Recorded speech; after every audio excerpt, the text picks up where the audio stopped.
Hello, everyone, and welcome to a discussion of the history of female vampires in celebration of today's release of Resident Evil 8, which I am quite excited to play. Vampires have been one of my major interests for many, many years, so I do have a little bit of a stock of knowledge in that general direction. So today, I'll be giving a brief overview of the history of vampires in Europe, the fiction, and then how that led to the creation of the way that female vampires appear in most fiction today. First, hello everyone. Miguel, Cosmic Jellyfish, Artemis, Jeff, Lobsil, Pop Rock, Zaka, Eve, Alexis, hello, welcome. To get started with, why are we talking about European vampires if it's a Japanese video game? Well, most of the globe has a concept of the vampire, except for Japan. Now, we say except for Japan, and probably some other places too, because there's kind of a general rule of thumb for what we would lump into the vampire mythos. Some form of undeath feeds on human liquid. Depending on the culture, that liquid can change. It can be some things. And the kind of undeath can also change. But if they match those two criteria, we tend to say, okay, that's a vampire. Japan doesn't really have that. And there may be reasons for why Japan and various Eastern cultures don't have as much of a vampiric lore in the way that we do, where there's this obsession with something that is dead and drinks blood and comes back from the dead. The general gist of why this might be a big difference, besides, the various cultural differences, is differences in how you bury your dead. Europe, where we are going to go for our discussion today, tends to be a place where people are buried as bodies. Physical bodies are buried. It changes various places in the East. I can't say 100%, but I think cremation, especially Japan, I do believe, is more common. When you cremate the body, you miss out on a lot of fun things, which the Europeans experienced and reacted to, and led to what's called the vampire epidemics of the 1700s, which is where we will start our story today. Besides the fact that Japan is a country that doesn't really have vampire myths as we define them, it's also obvious that Resident Evil is borrowing a lot of its visual and aesthetic themes from the West, from our movies, from our horror. It's got a lot of things. Resident Evil, the various games, take a lot of inspiration from Western stories, and it's clear in this game, from what I have seen, that their version of the vampire is a Western version, is a very noble woman in an old tower, very beautiful, a femme fatale. She's got all her with ladies hanging out with her. It's very much ties into this literature we'll get to today. But first, the vampire epidemics. Hello, Sapphire. Welcome. I've talked a little bit in previous videos about why people believed in vampires at various points in history. Quickly covering it, the body does things when it's dead and it's hanging around for a while that is scary.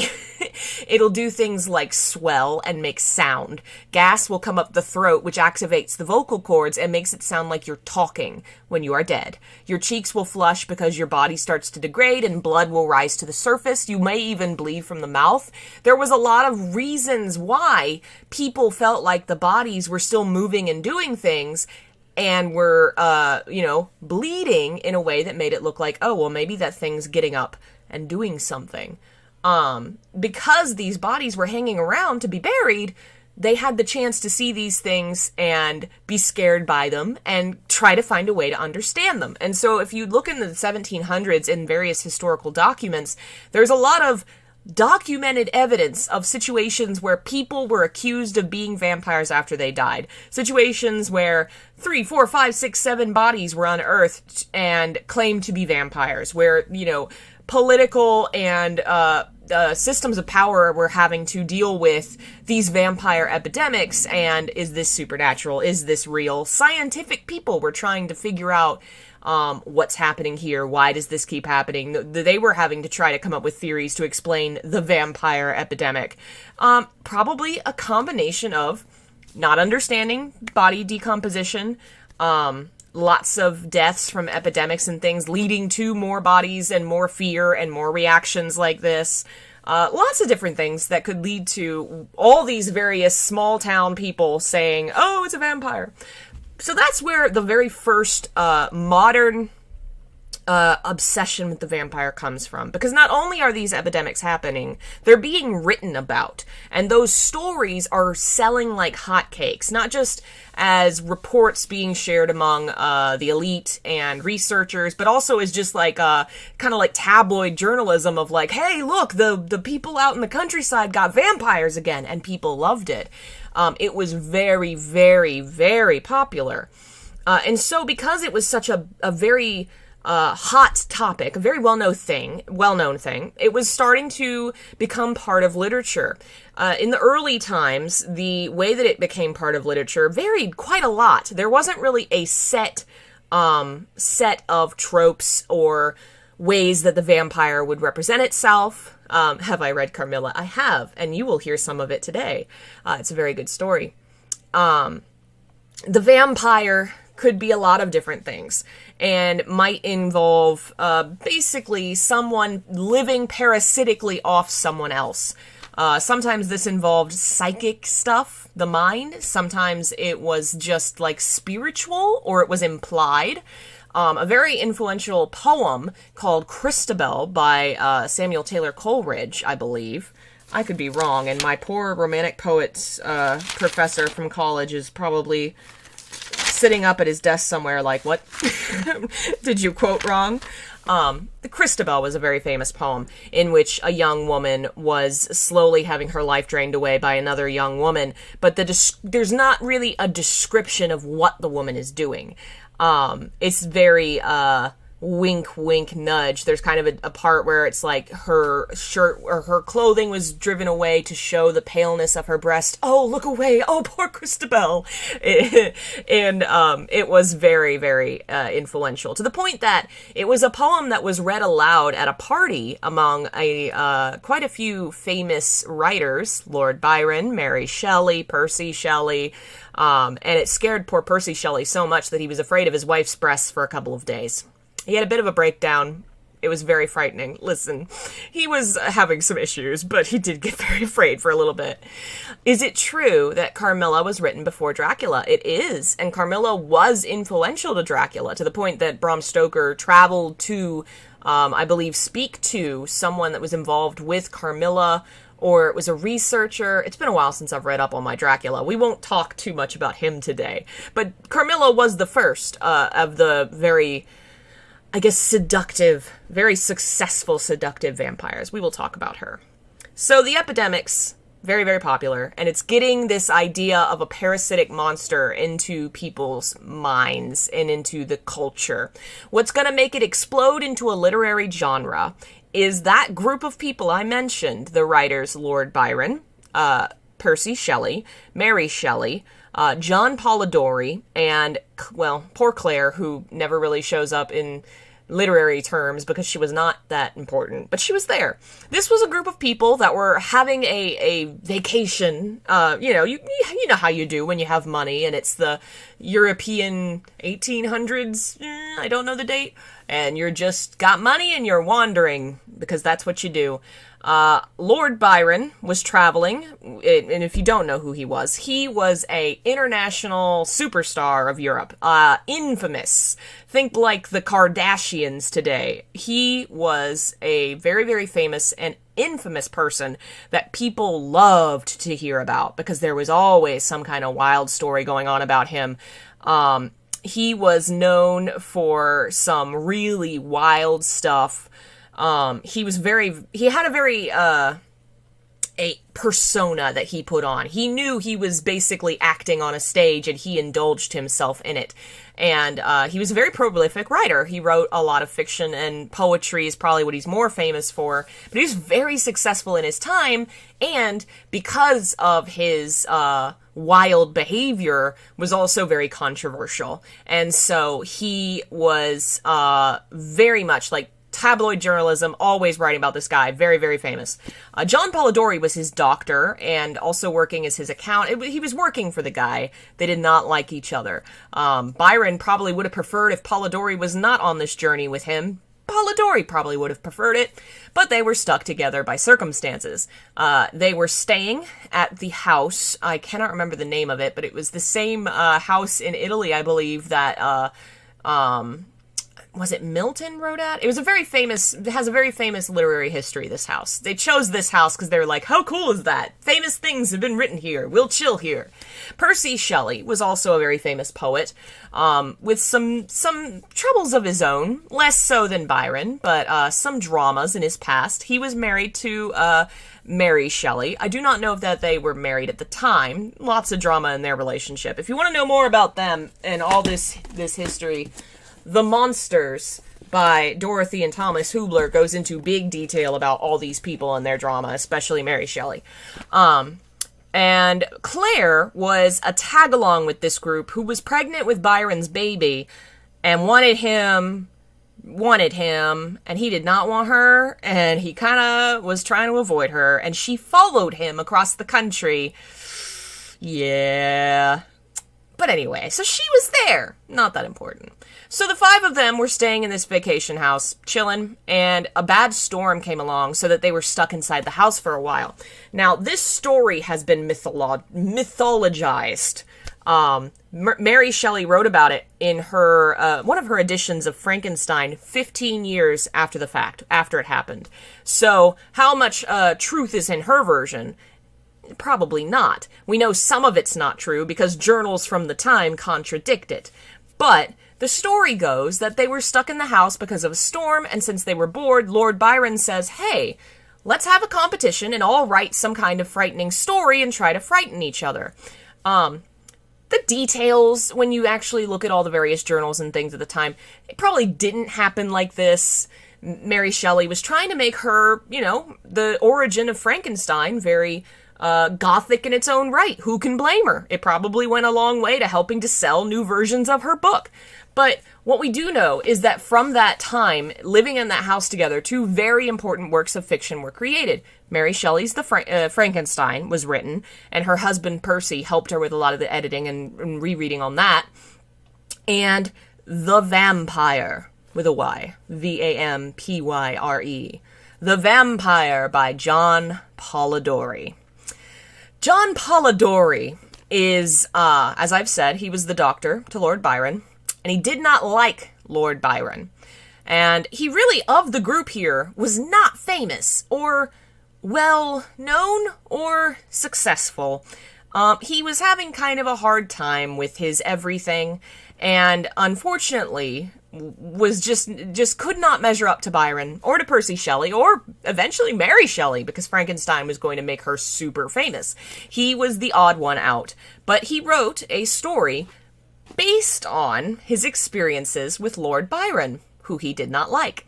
He created a monster that was a braggart, well, not quite a brat, but arrogant. He was arrogant, he was noble, he was a rich man, he was a parasite. He had all the behaviors and the personality defects of Lord Byron, and he was a vampire. Unfortunately for poor John Polidori, it became confused in the public and the professional circles as to who actually wrote this story, to the point that it became attributed to Lord Byron and helped Lord Byron's popularity in a lot of different places, even though it was actually written by Polidori. It managed to skyrocket into fame alongside Byron. Didn't really help Polidori at all, and poor Polidori ended up killing himself about a year later. But what was unfortunate for Polidori was very fortunate for the rest of us, because what it did do was create the vampire.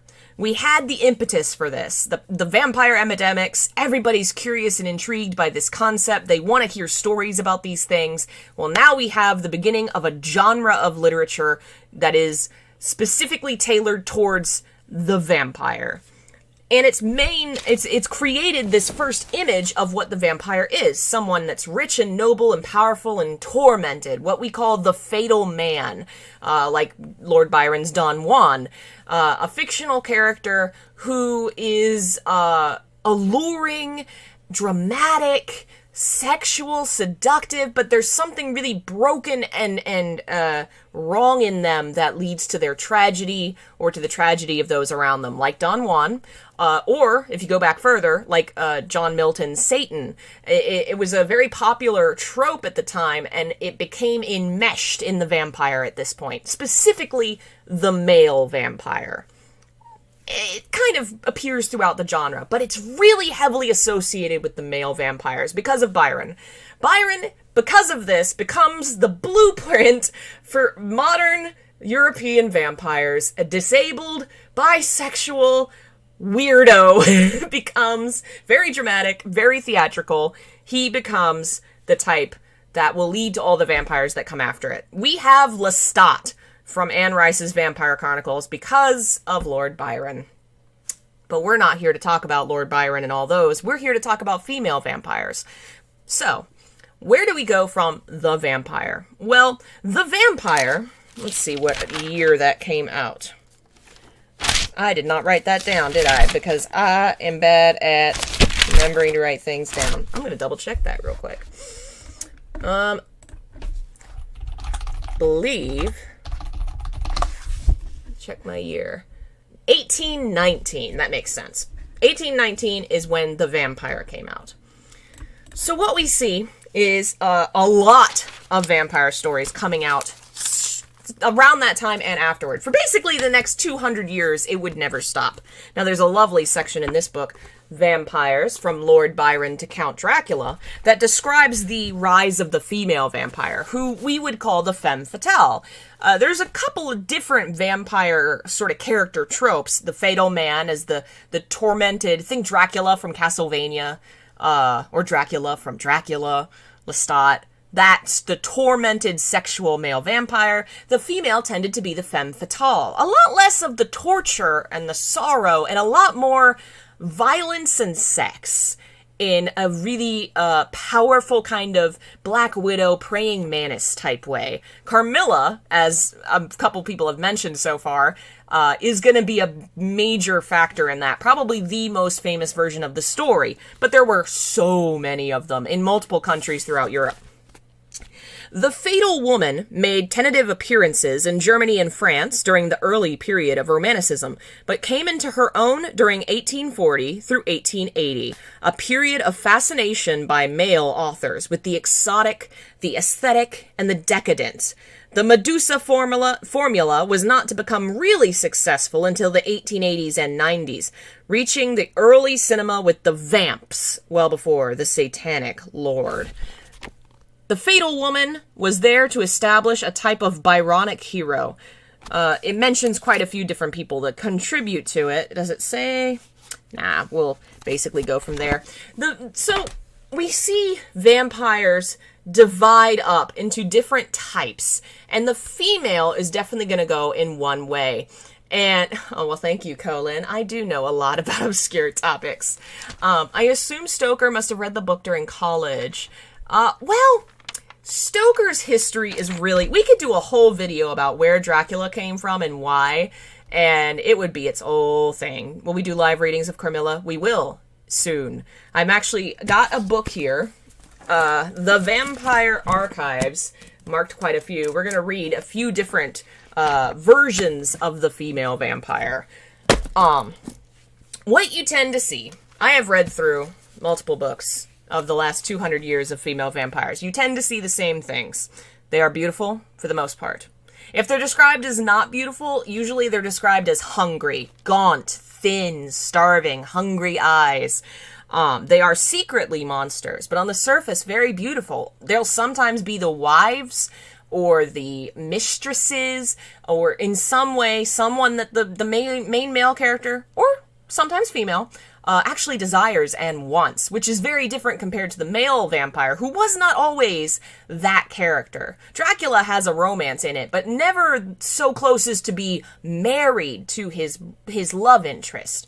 They get way closer in female stories very, very quickly. There's often a seduction that's associated with the bloodletting, where the vampiress uses her seductive powers to be able to get the blood she needs, often married. There are quite a few stories involved where the characters, for some reason or another, are stuck overnight at this person's castle. Almost always a castle. Very heavily associated with money. The male vampires often were too, but there were variations. Varney the vampire was a very popular male vampire who was not a noble.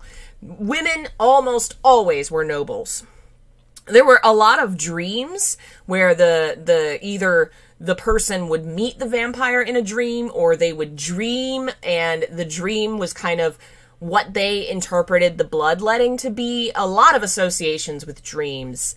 One story, a guy finds his friend being attacked by a vampire and saves him, but the guy says, "I was dreaming she was in my arms and we were," that kind of thing. A lot of countesses, a lot of rich people, but usually descended from money or removed from money. Their families used to have noble names and houses that have fallen into decay and have lost their status for some reason. Depending on the time and the history, like if it's World War I or something to that effect, it'll often pull from that. There was one vampire story where the noble family was killed in the war, I believe, and she ended up leaving for America for that reason. There's often a revelation that the monster is monster. And there's a revulsion, a total turn of fear and horror towards the wife or the seductress or something. And then sometimes that goes the whole 180 and says, "Oh no, I'm into this." There's never, of the ones I've found, a happy ending where they ride off into the sunset, what have you. The man escapes 99.9% of the time, often killing the vampire. But there are stories where he recognizes that he still desires and or loves the monster. Let's see here. A lot of the story tropes tend to follow the kind of, they find an old man and the old man tells them this old story, or it's written like a diary. A lot of these tropes where it seems to be more of a general trope of the era. There's this feeling of it gives it a sense of realism to ground it in something like, oh, I'm reading a person's diary or a letter, or we found this in the blah, blah, blah, blah, blah. Because there was this belief, this feeling that vampirism might be real, and that made it even more frightening. And I think a lot of authors played into that. So, to start with our female vampires, we will, of course, start with Carmilla, who I believe came out in 1820. Here, let's see where she is. 107. Now, the fun thing... here she is. Carmilla is... Sheridan Le Fanu wrote Carmilla. He was a young man that grew up in Ireland, in Dublin, I believe. Fun story. Dracula's author, Bram Stoker, was also Irish. I don't know if he was living in Ireland or if he grew up there and moved later, but two of the most popular and important stories about vampires both came from Ireland. There's actually... Where's my book?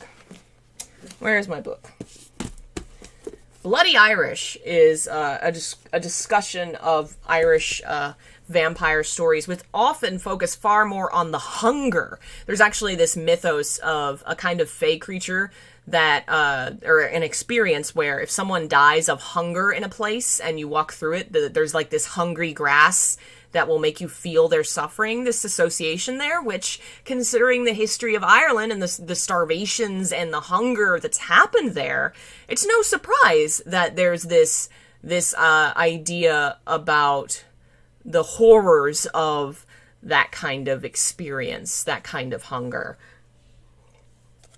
All right, so we're going to read parts of Carmilla. Carmilla, in the short, is the story of a young woman named Laura, who lives in, she's the child of a noble. I don't remember exactly what, but they got money. They live in a castle. They're waiting for some friends to arrive when, unfortunately, they find out that they are no longer visiting because the man's daughter has been murdered. How terrible, how sad. He is describing in this letter very vaguely that something horrible's happened to his daughter, and he is going to go find the person responsible. And poor Laura's like, oh, well, that's so terrible. How strange. Well, conveniently, strangely enough, a carriage arrives and crashes kind of outside their house, and a young woman is injured, and the mother of the young woman who's in the carriage is, I have to go to this meeting. I have to take my daughter somewhere safe so she can recover, but I have to keep going. And of course, the father of Laura is like, well, come on, we have this nice castle. I'm so sorry this has happened. We'll take care of your daughter until you can come back. And she thanks them and says, oh, I will take you up on that offer. Thank you so much for offering my daughter safety. The daughter's name is Carmilla. Carmilla arrives and stays in the castle, and Laura is of mixed feelings about this. Happy to have a companion, but also slightly put off by this strange new arrival. So let's see where I'm marked. We're going to read some of her descriptions of Carmilla. Our visitor lay in one of the handsomest rooms in the Schloss. It was perhaps a little stately. There was a somber piece of tapestry opposite the foot of the bed, representing Cleopatra with the asp to her bosom, and other solemn classic scenes were displaced, a little faded, upon the other walls. But there was gold carving and rich and varied color enough in other decorations of the room to more than redeem the gloom of the old tapestry. There were candles at the bedside. She was sitting up, her slender, pretty figure enveloped in the soft silk dressing gown, embroidered with flowers and lined with thick quilted silk, which her mother had thrown over her feet as she lay upon the ground. What was it that, as I reached the bedside and had just begun my little greeting, struck me dumb in a moment and made me recoil a step or two from before her? I will tell you. I saw the very face which had visited me in my childhood at night, which remained so fixed in my memory, and on which I had for so many years so often ruminated with horror when no one suspected of what I was thinking. It was pretty, even beautiful, and when I first beheld it, wore the same melancholy expression, but this almost instantly lighted into a strange fixed smile of recognition. There was a silence of a full minute, and then at length she spoke. I could not. "How wonderful!" she exclaimed. 12 years ago I saw your face in a dream, and it has haunted me ever since." "Wonderful indeed," I repeated, overcoming with an effort the horror that had for a time suspended my utterances. 12 years ago, in vision or reality, I certainly saw you. I could not forget your face. It has remained before my eyes ever since." Her smile had softened. Whenever I fancied strange in it was gone, and it and her dimpling cheeks were now delightfully pretty and intelligent. So there's that dream they often have associated with things. Let's see. Her smile had softened. Oh no, I read that. I felt reassured and continued more in the vein which hospitality indicated to bid her welcome, and tell her how much pleasure her accidental arrival had given us all, and especially what a happiness it was to me. I took her hand as I spoke. I was a little shy, as lonely people are, but the situation made me eloquent and even bold. She pressed my hand, she laid hers upon it, and her eyes glowed as, looking hastily into mine, she smiled again and blushed. She answered my welcome very prettily. I sat down beside her, still wondering, and she said, "I must tell you my vision about you. It is so very strange that you and I should have had, each of the other, so vivid a dream, that each should now have seen, I you and you me, looking as we do now, when of course we were both mere children. I was a child about 6 years old, and I awoke from a confused and troubled dream, and found myself in a room unlike my nursery, wainscoted clumsily in some dark wood, and with cupboards and bedsteads, and chairs and benches placed about it. The beds were, I thought, all empty, and the room itself without anyone but myself in it. and I, after looking about me for some time and admiring especially an iron candlestick with 2 branches, which I should certainly know again, crept under one of the beds to reach the window. But as I got from under the bed, I heard someone crying, and looking up, while I was still upon my knees, I saw you. Most assuredly you, as I see you now, a beautiful young lady with golden hair and large blue eyes and lips, your lips, you as you are here. Your looks won me. I climbed on the bed and put my arms about you, and I think we both fell asleep. I was aroused by a scream. You were sitting up screaming. I was frightened and slipped down upon the ground, and it seemed to me lost consciousness for a moment. And when I came to myself, I was again in my nursery at home. Your face I have never forgotten since. I could not be misled by mere remembrance. You are the lady whom I saw.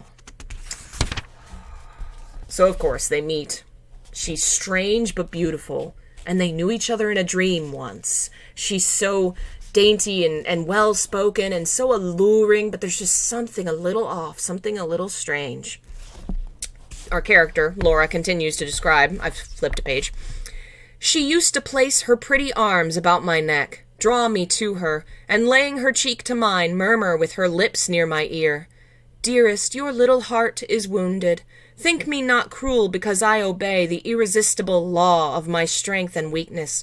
If your dear heart is wounded, my wild heart bleeds with yours. In the rapture of my enormous humiliation I live in your warm life, and you shall die, sweetly die into mine. I cannot help it. As I draw near to you, you in your turn will draw near to others and learn the rapture of that cruelty, which yet is love. So for a while seek to know no more of me and mine, but trust me with all your loving spirit." And when she had spoken such a rhapsody, she would press me more closely in her trembling embrace, and her lips in soft kisses gently glow upon my cheek. Sometimes after an hour of apathy, my strange and beautiful companion would take my hand and hold it with a fond pressure, renewed again and again, blushing softly, gazing in my face with languid and burning eyes, and breathing so fast that her dress rose and fell with a tumultuous respiration. It was like the ardor of a lover. It embarrassed me. It was hateful and yet overpowering, and with gloating eyes she drew me to her, and her hot lips traveled along my cheeks in kisses, and she would whisper, almost in sobs, "You are mine, you shall be mine, and you and I are one forever." Then she's thrown herself back in the chair, with her small hands over her eyes, leaving me trembling. "Are we related?" I used to ask. "What can you mean by all this? I remind you, perhaps, of someone whom you love, but you must not. I hate it. I don't know you. I don't know myself when you look so and talk so." Ooh, let's see what else I've marked here. Here we go. Further on, she stays for quite a while. They have a conversation about lovers and death. "Are you afraid, dearest? I should be very much if I fancied there was any real danger of my being attacked as those poor people were. You are afraid to die? Yes, everyone is. But to die as lovers may, to die together so that they may live together. Girls are caterpillars while they live in the world, to be finally butterflies when the summer comes. But in the meantime there are grubs and larvae, don't you see? Each with their peculiar propensities, necessities, and structure. So says Monsieur Buffon in his big book in the next room." Here's another section, let's see. There we go. Another conversation, the two of them alone. In silence, slowly, we walked down to the drawbridge, where the beautiful landscape opened before us. "And so you were thinking of the night I came here," she almost whispered. "Are you glad I came?" "Delighted, dear Carmilla," I answered. "And you asked for the picture you think like me to hang in your room," she murmured with a sigh, as she drew her arm closer about my waist and let her pretty head sink upon my shoulder. "How romantic you are, Carmilla," I said. "Whenever you tell me your story, it will be made up chiefly of some one great romance." She kissed me silently. "I am sure, Carmilla, you have been in love, that there is at this moment an affair of the heart going on." "I have been in love with no one, and never shall," she whispered, "unless it should be with you." How beautiful she looked in the moonlight. Shy and strange was the look with which she quickly hid her face in my neck and hair, with tumultuous sighs that seemed to sob, and pressed in mine a hand that trembled. Her soft cheek was glowing against mine. Darling, darling, she murmured, I live in you, and you would die for me. I love you so. Ooh, boy. Here's a little further on a moment where she has started to kind of fear what she feels from Carmilla. You were quite right to ask me that or anything. You do not know how dear you are to me, or you could not think any confidence too great to look for. But I am under vows, know none half so awfully, and I dare not tell my story yet, even to you. The time is very near when you shall know everything. You will think me cruel, very selfish, but love is always selfish. The more ardent, the more selfish. How jealous I am, you cannot know. You must come with me, loving me to death, or else hate me and still come with me, and hating me through death and after. There is no such word as indifference in my apathetic nature. Very possessive. There's this association between love and death and suffering, that love is to suffer, that love is selfish. The story goes on quite a long while. She starts to suffer some of the feelings of having her blood drawn. She doesn't quite associate it with Carmilla. People in the village start to suffer. There's some deaths that Carmilla does not give a shit about, does not care about. And the man that was supposed to come visit them in the beginning, who ran off to get vengeance for her daughter, his daughter, eventually shows back up, and kind of at the same time, Laura's father has brought a doctor to figure out what's wrong with Laura, has figured out she's got bites. The two dads kind of figure out it's Carmilla, and if I remember correctly, they unfortunately do grab her. And Laura is torn by it, obviously. Loved her and feared her, which is the overall feeling of many of these various stories, none of which will be quite so powerful, in my opinion, as Carmilla. It's lovely, and it's one of the major one between two women. Not the only one, but the most famous. Many of the other ones will be men attacked by women, though there are some with men and women. But the far more overtly romantic ones tend to be more traditional. They could get away with more, I think, than many other genres because it was horror, because it often never really ended happily, because the association was with a monster, but you still tended to see it more in a traditional sense, especially because in some ways it was a perversion of tradition in the sense that the beautiful Christian wife was actually satanic and monstrous, because these monsters were one of the things that they thought was the cause of vampirism was, of course, Satan, obviously. So now we're going to flip through and find a couple of the other various stories that I liked. We're just going to talk about this one because I don't know that it quite matches the rest. Edgar Allan Poe wrote a story that's kind of fallen under the broad umbrella of vampirism called Ligeia, or Ligeia, L-I-G-E-I-A. And let me see where I wrote my notes. It is older, comes from 1838, and another story about an ancient family, Lady Ligeia. She's nobility, she's strange but beautiful. She ends up dying and breaking the main character's heart because, of course, it's an Edgar Allan Poe story. In this one, he marries another woman who's, not as cool as Ligeia, but unfortunately, his wife ends up dying too, except this time, his dead wife rises from the grave and becomes Ligeia. The sense of, her dead body's sort of possessed by the former love. It ends right at that moment. So the heart of the story is the horror of the realization of the woman that he loved and lost, unfortunately, comes back, and that return is a moment of horror and fear. There's a heavy intertwining of love and desire and fear and horror, all in one, feeling all those moments at one.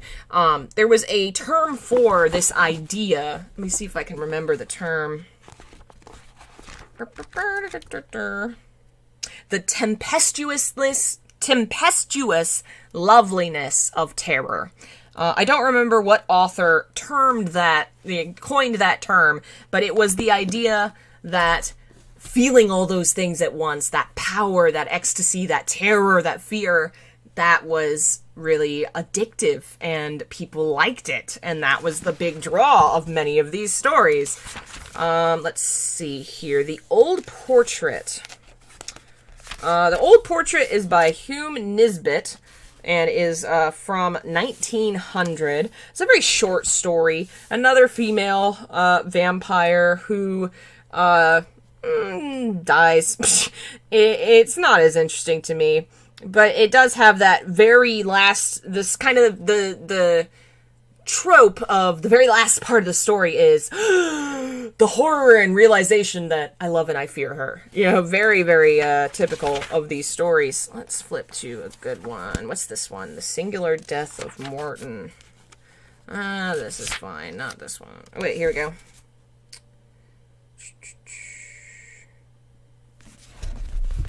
So this one is, I think, about some grave robbers or some people in a graveyard that end up getting got.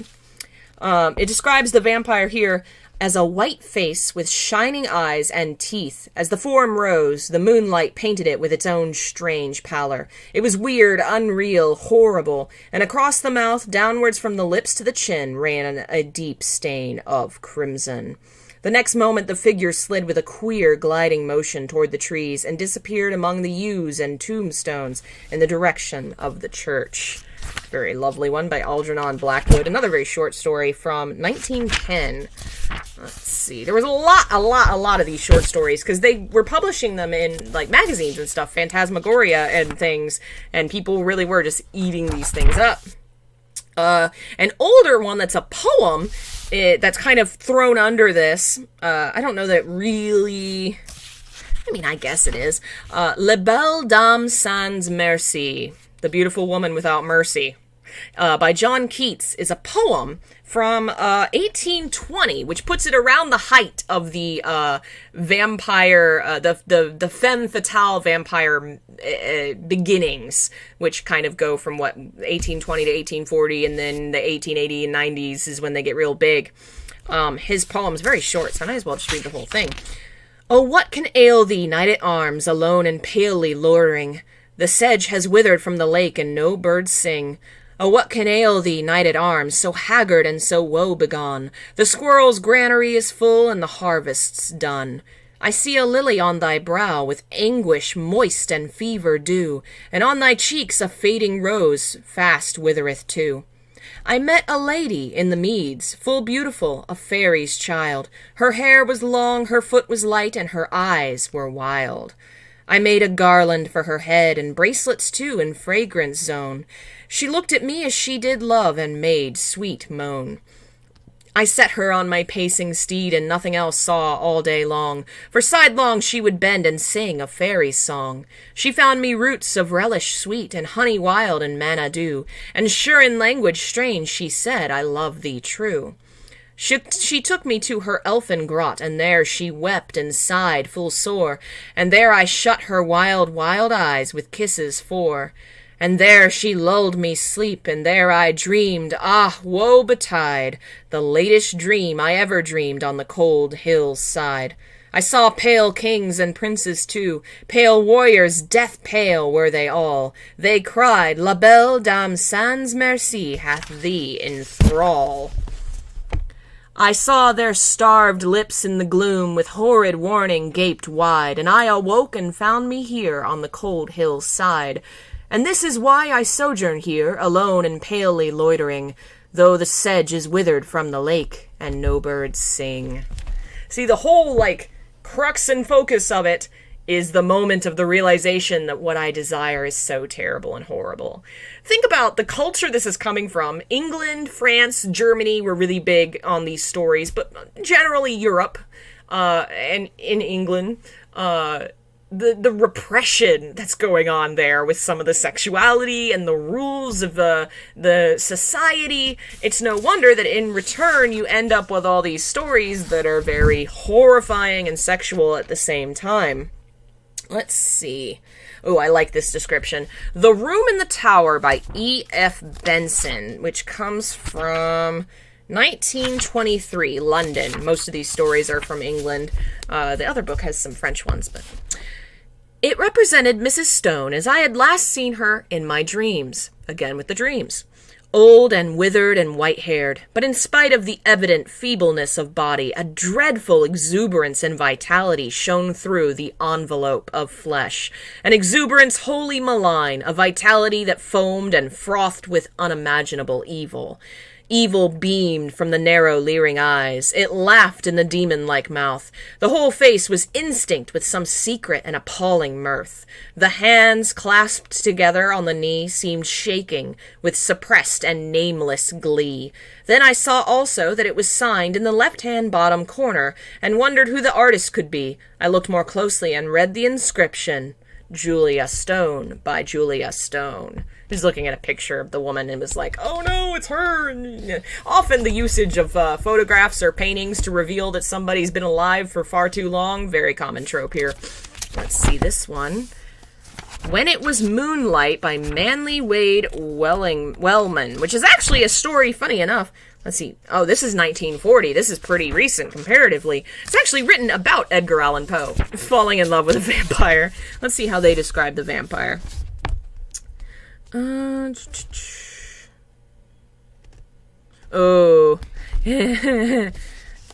Let's start here.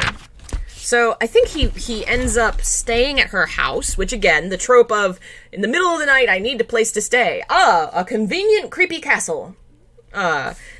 Plainly she, who had almost welcomed his intrusion at first, now sought to lead him away. Her eyes, compelling as shouted commands, were fixed upon them. He felt their power and bowed to it. Obediently he mounted the stairs and stood with the upper door open wide. Elva Galber came up after him. At the top her eyes seized his. Suddenly Poe knew more than ever before about the mesmeric impulses he loved to write about. I hope, she said measuredly, that you have not found your mission fruitless. I live here alone, seeing nobody, caring for the poor thing that was once my husband, John Galber. My mind is not clear. Perhaps my manners are not good. Forgive me and good night. An instance of the powers that these vampires have often. She is kind of mesmerizing with her eyes. A very heavy association with eyes and the power to seduce or enthrall. One of the stories, the vampire is quite literally psychic and feeds on souls. That was kind of a trope within a trope in some of these stories. Oh, this one's fun. Brian Stableford, The Man Who Loved the Vampire Lady. About as happy as a vampire love gets in this era. Let's check the year. 1988. This is really very recent. I included it because I just love the ending. So she, I think he tried to kill her, and so she escaped. She caught him, and so now this is the two of them facing each other again. From beside the bed, she took up the small silver knife that she had used to let his blood. She held it now as if it were a dagger, not a delicate instrument to be used with care and love. I thought you still loved me, she told him. I really did. That, at least, he thought might be true. He actually put his head farther back to expose his throat to the unexpected thrust. He wanted her to strike him. Angrily, brutally, passionately. He had nothing more to say and would not confirm or deny that he did still love her. He admitted to himself now that his motives had been mixed, and that he really did not know whether it was loyalty to the fraternity that had made him submit to this extraordinary experiment. It did not matter. She cut his throat, and he watched her for a few long seconds while she stared at the blood gouting from the wound. When he saw her put blood-stained fingers to her lips, knowing what she knew, he realized that after her own fashion, she still loved him. Dun dun dun. Whoa. Let's see, Stragella? Stragella by Hugh B. Cave from 1932 has another description of a female vampire. But he had never seen a girl like her before. She was too beautiful. She was wild, almost savage, with her great dark eyes boring into him. Her skin was white, smooth as alabaster. Her hair was jet black, and a waving coil of it, like a broken cobweb of pitch strings, framed her face. Grotesque hoops of gold dangled from her ears. In her hair above them gleamed 2 of those sinister flowers from the strangling vine.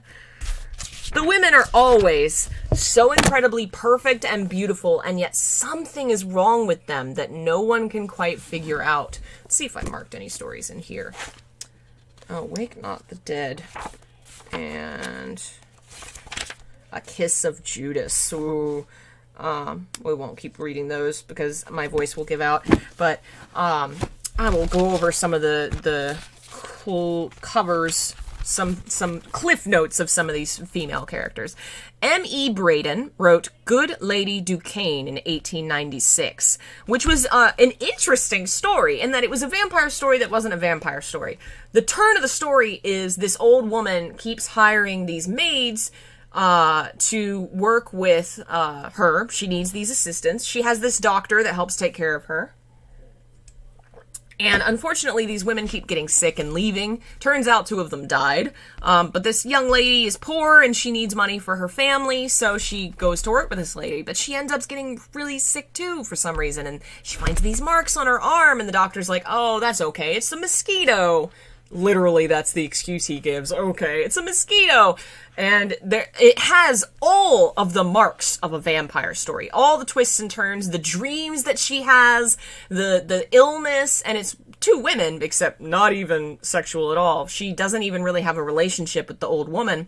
The turn is that one of her friends ends up visiting with her brother, who's a doctor, and the doctor recognizes she's being bloodletted, and that the old lady's doctor is using the young women's blood to try and make the old woman live longer. So there's this turn where it's rational, and that worked for me. I was like, oh, that is a nice little twist, especially for like the fact that it's dealing with something that was a real medical issue, at various points. Very interesting way of doing it. But it has all the various vampire tropes. It plays with them in a new way. And it's very, very interesting. In 1880, you have Eliza Lynn Linton writing The Fate of Madame Cabanel, another noblewoman. She was actually a foreign woman. This one was another interesting twist that didn't really have a vampire in it, because by the 1900s, there was enough of a vampire tradition that you could start using vampire literary tropes to play with expectations and do something else. Like the bloodletting story, this story ends with this woman from another country marrying this rich guy that lives in town because she needs, gotta get married. Didn't realize that the old guy had a mistress with one of his servants. The mistress doesn't like the new wife, and she kind of helps to fan these rumors because people keep getting sick. The young boy, the man of the household, has a son or a nephew who ends up very, very sick. She ends up dying. The kid ends up dying in the arms of the wife. And so the wife is blamed as a vampire. And the whole town gets incensed, and she's the vampire. She killed the boy, and the mistress is behind all this. And it ends with the woman, it kind of is ambiguous whether or not the wife survives. She's kind of been half knocked out, half strangled, but she may be alive.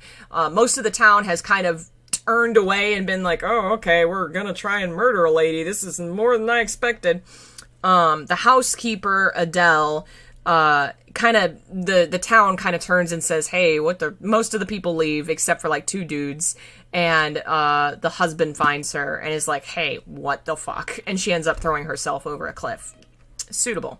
But again, by the 1900s, they're playing with tropes and doing new and realistic things, kind of setting up that, is it supernatural or not? And then the real horror was humanity all along. 1893, the death of Hulpin Fraser. That was kind of a weird one, if I remember correctly. I think his mom was a vampire and she ate him. I don't remember. It was fine. Ken's Mystery in 1883 was a vampire with a man falling in love, set in Ireland. I think that one was one where the vampire lady actually was innocent. I think she was trying to protect him, maybe. In the stories where the woman is actually in love or redeemable in some way, they will often split the vampirism into it like a curse. Like, she doesn't know herself when the vampirism is on her. So that there's like this defense of, oh, well, it wasn't her. You know, we can cure her. We can save her. Oh, thank you, Daniel, for the support. I'm glad you enjoy it. So that kind of, when they're going to redeem the vampire, they often have this setup of, oh, well, it's not their fault, you know, rather than getting into the nitty-gritty. The Tomb of Sarah in 1900 by E.G. Loring involved these people trying to repair a graveyard, and they come across this tomb that says, hey, don't open this. Don't do it. It's a bad idea. Well, unfortunately, they have to repair the sinking ground, and they end up in a situation where it is Countess Sarah, of course, another count, who is in the tomb, and they end up having to deal with her. They successfully get her back, and I think free her Christian soul, and her body disintegrates. But the terror of that one is the slow realization that the job they're doing is accidentally setting something horrible free, and then, oh no, it's free, what do we do? And then they handle it. A lot more slow horror. Let's see. Revelations in Black by Carl Jacobi from 1933 was really unique. This one involved a guy that buys this book, and he reads the book and ends up dreaming himself into the book in which two vampires live. And he's really in love and attracted to the woman that he meets in his dreams, / he's not sure if it's a dream or not, but it's also just like this book, until he realizes that it's a vampire who murdered a lady. It's a strange magnetic attraction that gives him a distinct feeling of unease. This is the story that's set in World War I, so it kind of deals with some modern, at the time, politics there. He tries to take a picture of her, and the picture shows nothing, and the vampire vanishes. Schloss Wappenberg by D. Scott Moncrief from 1948 is another more modern story that involves a Countess Sophia, where these guys are on a road trip in their car because cars are new and they thought it'd be cool to go on a road trip, but they don't plan enough for gas, if I remember right, and they end up having to stop at Countess Sophia's castle. And the guy wakes up in the middle of the night, I think, to try and get a smoke, and he goes in his buddy's room, and his buddy is being attacked by a huge monster with hairy wings. He ends up managing to save his buddy. The buddy wakes up, I mentioned earlier, the buddy wakes up and is like, oh, I was having this great dream that she was kissing me on my neck. And he was like, dude, no, that's not what happened. Let's see. I think we talked about the Belle de Merci. The Girl with the Hungry Eyes from, I think, Freddie Lieber was an interesting one, a more modern one about a famous young woman, kind of a Hollywood story. She doesn't really have a name. She just kind of is the girl. And the guy was a former photographer of hers. And there was a really powerful line that I think really describes well the entire idea of the femme fatale female vampire. She is always looking at you with a hunger that's all sex and something more than sex. And everyone's always looking for something a little more than sex. The Lovely Lady by D.H. Lawrence. We'll mention that one too. Ooh, that one's so weird. That's the psychic one. D.H. Lawrence is a really fascinating person, too. This story was in 1927 and involved the main character, a woman, a niece of the main character, or the main vampire lady, who can hear her thoughts and recognizes the woman is feeding off the souls of people around her because she can hear her thoughts and hear her thinking about it. Specifically, the woman is feeding on her son by keeping her son from ever marrying and keeping him at home and sucking on his soul and absorbing his entire life. Possibly some social commentary there on the ideas of trapping your son at home. Arthur Conan Doyle also wrote a vampire story called The Parasite in 1894. It was another psychic vampire. But yeah, you go through enough of these stories, and they all, the female ones, hello kitty, do have a lot in common. There's so many more. I barely have scratched the surface. I mean, this book and another one here called Vampires, 2 Centuries of Great Vampire Stories. Both are pretty great collections of stories from various periods of history. I mentioned The Monsters. This is more about Mary Shelley and John Polidori and the history of the creating of those books. Bloody Irish, specifically Celtic vampire myths. The Vampire, His Kith and Kin is a really old... Let me check the date.